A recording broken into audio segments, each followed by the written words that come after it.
What's happening? Rob here, Old City Vapors, back with another video review. First off, I hope each and every one of you had a wonderful Merry Christmas, and coming up on a Happy New Year. Going to be 2015. Wow, time flies when you're having fun, I guess. So anyways, hopefully everybody had a good Christmas and Santa Claus brought you what you wanted. Today, going to be talking about this device right here, the iPV3. This is the VR150 Plus edition. Not entirely 100% sure on what that is, but as far as I've gathered, it's the Vapor Range edition, which is a shop out in California. And that's what I got in this box. Go ahead and show you the box real quick. There it is. Hey, nice box. First thing I noticed on the back, it says mini USB driver. No. Opening up the box, you get the little iPV3 user's manual, which is, you know, pretty basic, but gives you all the somewhat important info, except to where it says charging here. Use the charging cable to get the IPV charged. When it is charging, the red light will be on. Once it gets fully charged, the red light will be off. Again, wrong. You get the little Asmodus distribution warranty card for the device. Says 6 months in here. If you go on the website, it says 12 months. So whoever's getting the info for all these little booklets and whatnots, maybe they ought to talk. Certificate of authenticity. In this little box here, you have the USB charging, no, not charging cord, a mini USB cord. This is for the software updates or firmware updates that are available for this device. And then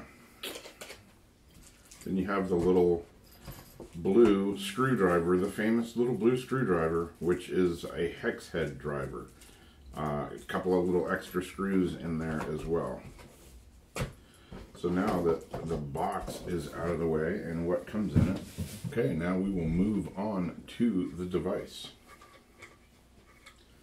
which is right here.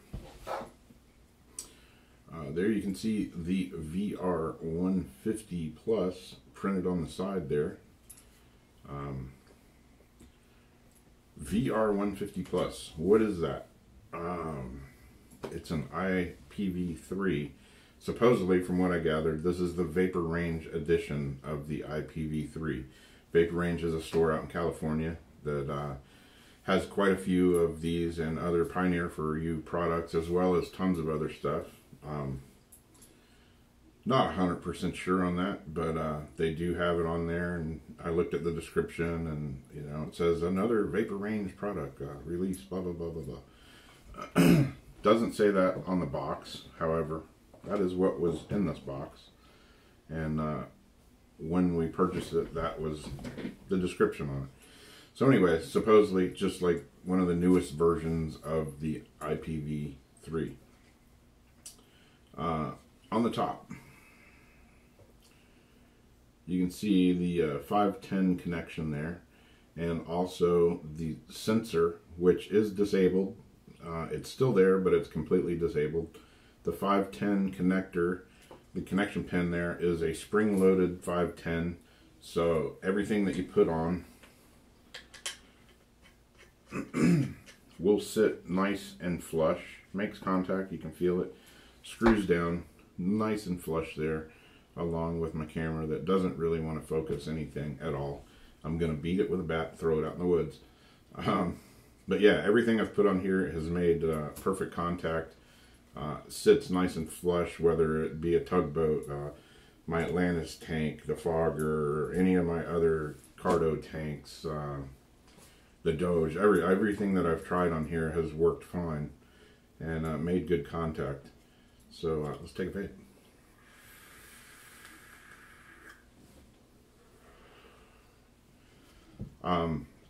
As far as the buttons and the screen, there you go. You can kind of read it now. It comes with 5 presets in there for like memory presets for your wattage, which I really like. The iPV2 didn't have that. You just basically scrolled up and down for wherever your wattage was. You could lock it, all that. You can still lock this device. As far as turning it on and off, 5 clicks, you know, click, click, click, click, turns it on, turns it off. Usually starts out, like, especially if you take the batteries out, it'll start out back at 7 watts, which is the lowest. Goes from 7 to 150 watts. The 5 presets are pretty cool. I like that feature. There's 50 watts. That should be 100 watts. My 5th one should say 110. No, sorry, it says 75.5. I changed it.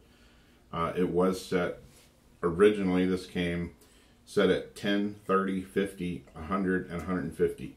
So you can change it however you want it by just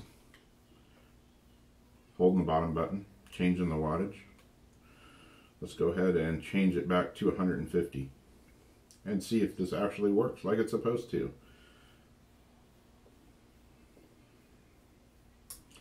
There's 150 watts. Press and fire it, and now it should have locked it in there. Let's see. There's 150. There's 10. That should be 30. That should be 50. Should be 100. Should be 150. Is it? Yes, it is. I can't really tell if I'm pressing the buttons, holding it away from me, looking at the camera. But yeah, it's that easy. Really kind of simple to figure out. I read the directions, and some of them are good, some of them aren't so good. Obviously, with the telling you to use the cord to charge it is, again, somebody should figure that out. Pioneer for you, you need to fix that shit. You know, when you have directions on the box that says it's an IPV, you know, whatever version, and it tells you that it comes with a mini USB charger. Well, if you're looking at that in the store and you think, oh, cool, you can charge it with the cord, and then come to find out you can't, it's kind of misleading. And especially when you look in the directions and it tells you that you can do that, but you really can't. That's kind of double misleading. That would be really easy to fix. Throw that thing away and print some new ones. Whatever. Those kind of things bug me, obviously. Just misinformation. Can't trust the media. Can't trust the directions. Who the hell can you trust? Nobody but yourself. Yeah, you know, I'm no expert either. But just telling you the things that I like and don't like about the device. The box itself is pretty clean. Nice and clean. The buttons are kind of clicky. Nice little clicky buttons. Menu has been real easy to read. It's nice and clear, although it's probably not going to show up on camera like that. Hopefully the close-up will be a little better. But yeah, the menu's been really good, easy to navigate. As far as the chipset, this has the Yeehy SX330 150 watt version 3 chip, and it has been rock steady. I haven't had any issues with the menu, with the screen flickering, with my wattage, voltage jumping around, anything like that. I have heard people that have done the update, there's kind of sometimes a little bug in there where your voltage, your wattage will jump around from device to device or ADDI to ADDI, whatever. So far, this has been just full-on rock steady, no problems whatsoever with it. I haven't done the upgrade yet. Will I do it? Probably. Maybe not. Who knows? I probably will, though, just to see how it works. Not that I need the extra wattage by any means. I'm usually find myself vaping between that 30 and 50 watt range. That's just kind of my comfort zone. Tugboat that I have on here is a 0.5 build. That's kind of where my comfort zone is, you know, 0.3 to 0.5. Not saying anything wrong with anybody else. Everybody likes to build the way they want. Some people go super low. Some people build higher resistance. You know, it just is what it is. You like what you like. That just happens to be my kind of comfort zone. I do have the Doge sitting there that has a 0.2 build in it. I just like the way this vape's better. Set at 50 watts. It's drawing 5 volts.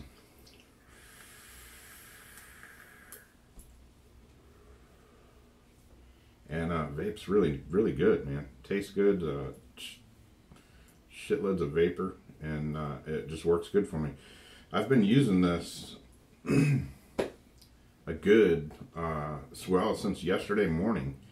I went to work about 10 o'clock, threw 2 batteries in. Today, it's almost 5 o'clock, and my battery level indicator, if you can see on there, is like about halfway. So, I mean, killer battery life. This does have 2 18650 batteries in it. iPV3 has 1. Size comparison between the two. You can see the iPV3 is a little bit wider, a little bit taller, thickness-wise. The iPV3 is probably, I'd say, close to 2 millimeters thicker. So it is a little bit bigger than this. I mean, this one fits really nice in my hand. This one's obviously a little bit bigger, but there is a difference of having 1 battery and having 2 in there. So of course it might need to be a little bit bigger, but I don't know, kind of like holding a deck of cards.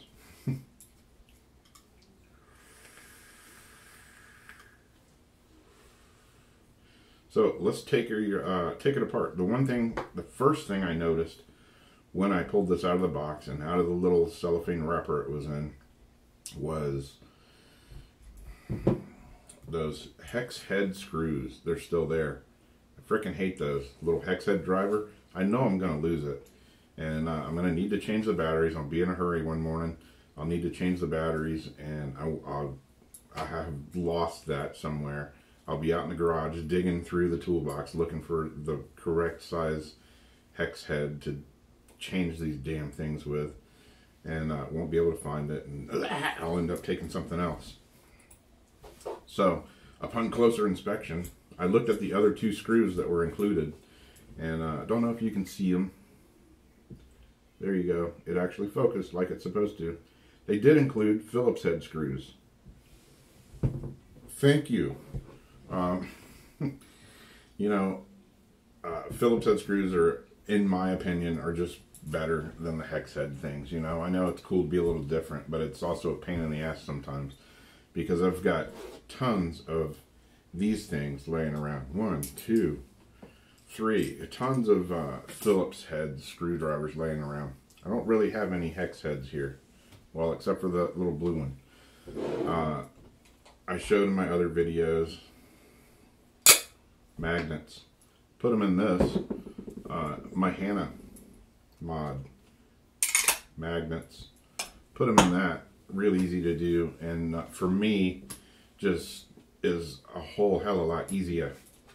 I prefer magnets. I would like to see this with 4 magnets, 1 in each corner. Just me. I know some people don't really care for the magnets. I like them. So I don't know. I'm probably going to change these over to magnets pretty soon. Maybe today. Who knows? But I'll probably end up putting magnets. But then again, the battery life in this, it's not like I have to change it every single day. So who knows? Maybe I won't. Let's take it apart, and I will show you the up close and personal view of the innards of this little device, and see if it's a clean, nice look, or if it's a sloppy jalopy inside. Let's check it out.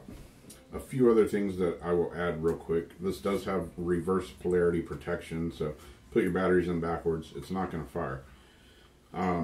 Output short protection. You know, if something goes wrong with your atomizer, it'll tell you to check atomizer, blah blah blah.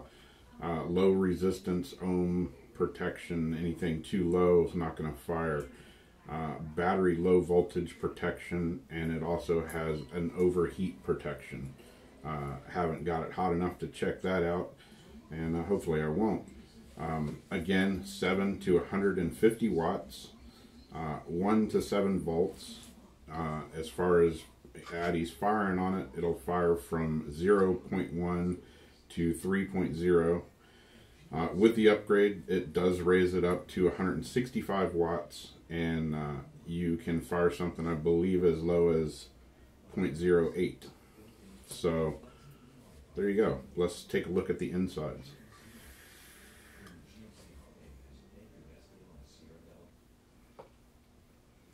All right, here it is up close.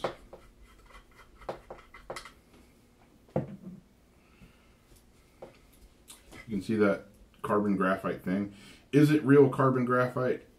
No, it's not. It's like an inlay, almost like a wrap type material or whatever, just inlaid in there.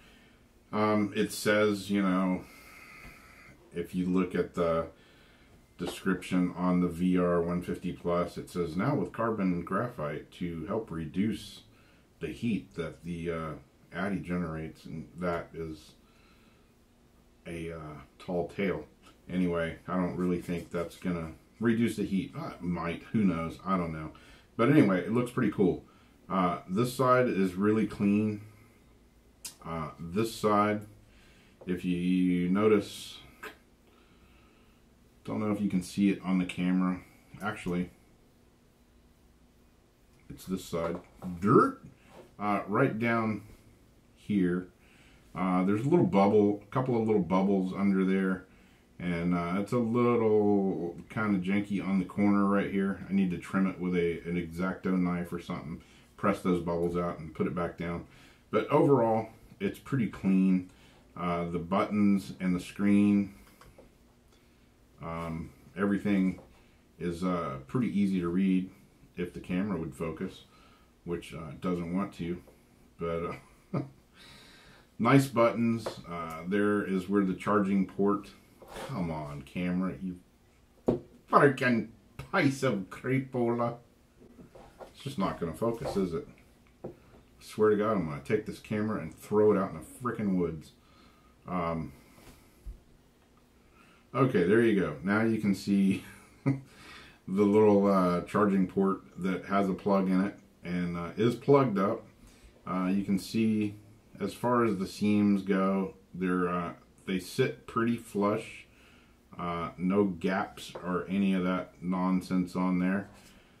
It is a spring-loaded 510 connector pin there, so everything that I've put on there has snugged down nice and tight and real flush with the top of the unit. You know, you can see a little bit. There might be a little scratch or two on there, but not really. There was some juice up there, but you know, I'm assuming that it will scratch eventually from tightening things down.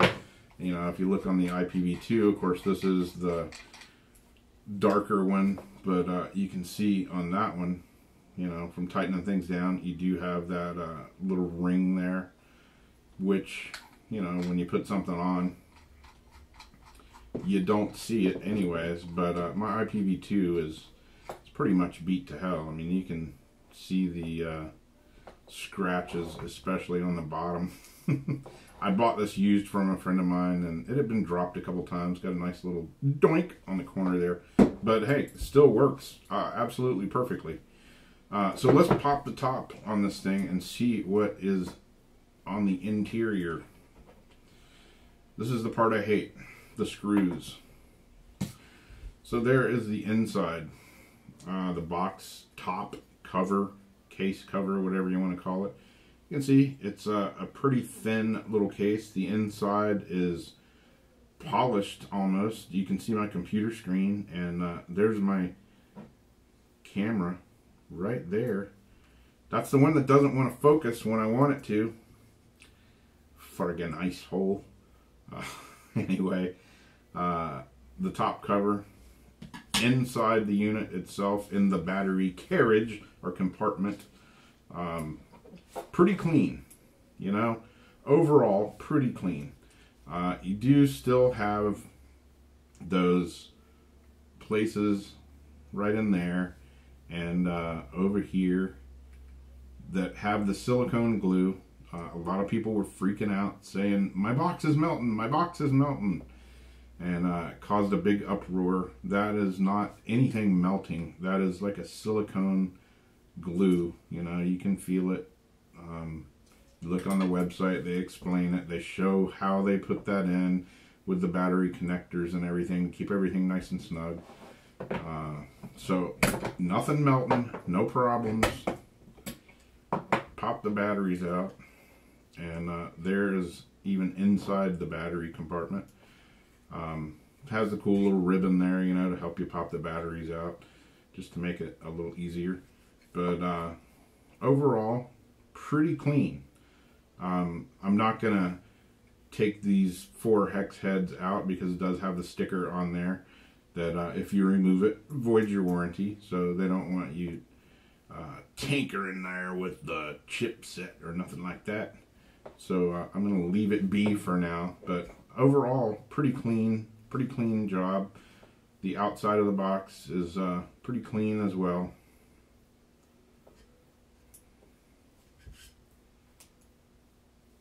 There's that printing, which you can kind of even judge for yourself. It ain't gonna be there long, I'm telling you now. Anyway, let's throw the batteries back in there and take it back up for a vape, and I'll tell you my final thoughts on it. As I put this beast back together, and it is a beast.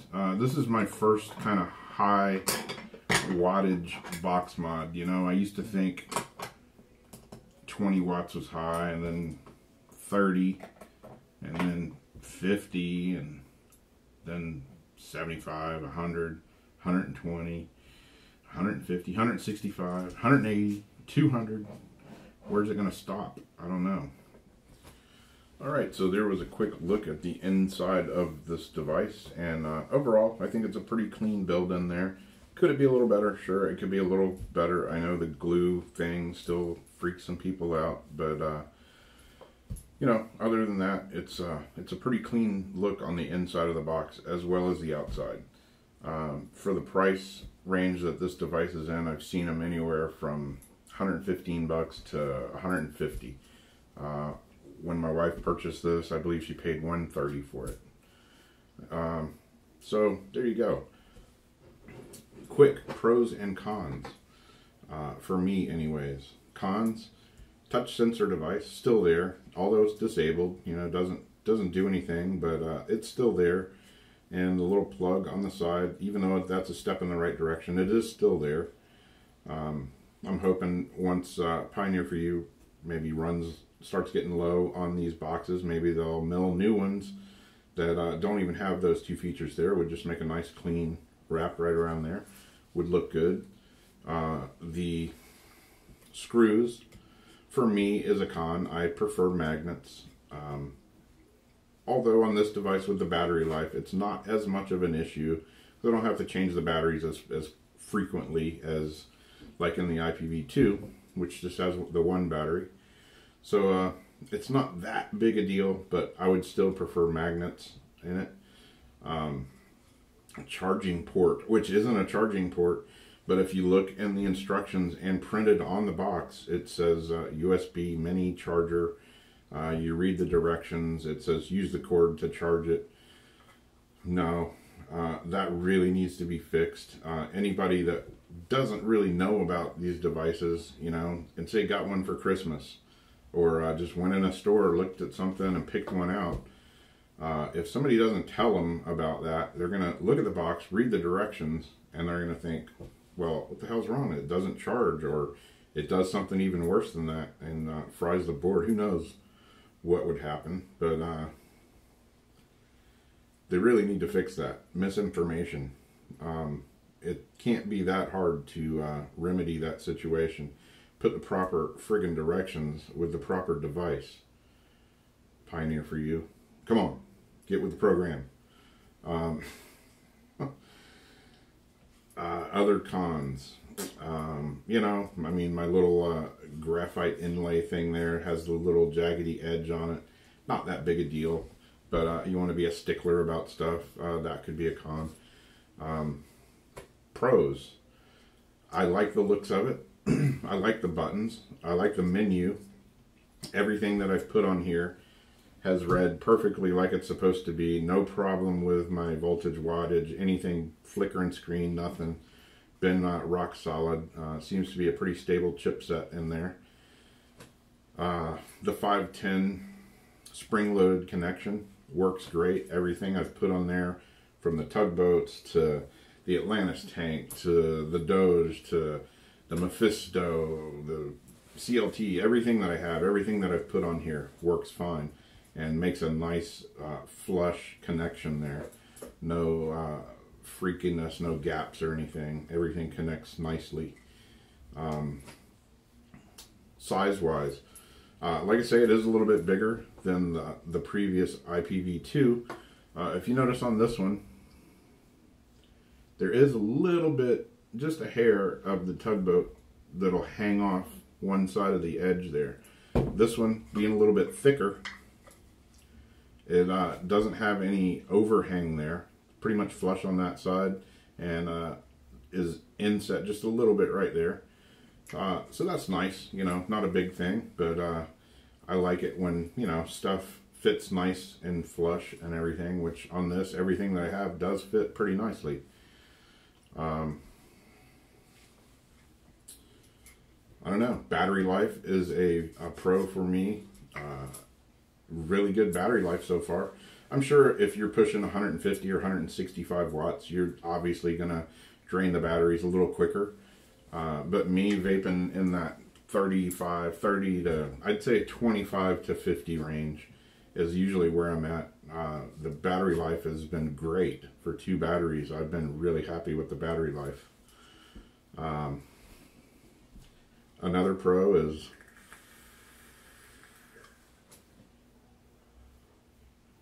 vapes like a champ. So there you go. The quick pros and cons for me anyways. Another pro is it is upgradable. The first upgrade is out now.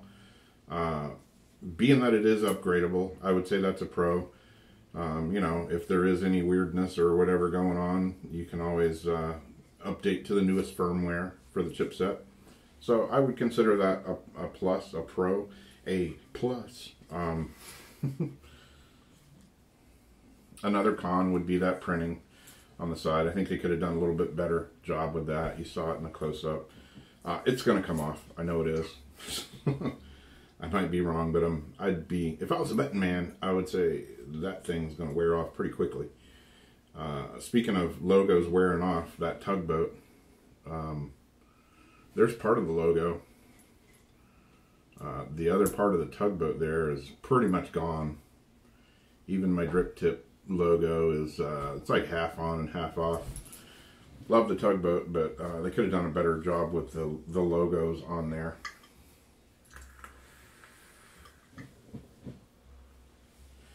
So there you go, the IPV3 VR150 Plus.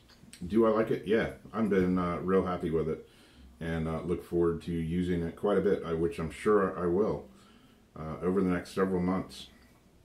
I'll, who knows, give it a good little run, and it may come back and does this thing still work?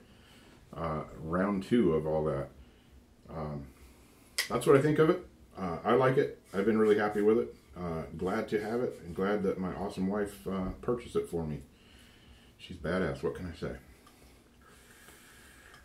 See y'all later. Thanks for watching. Bye-bye.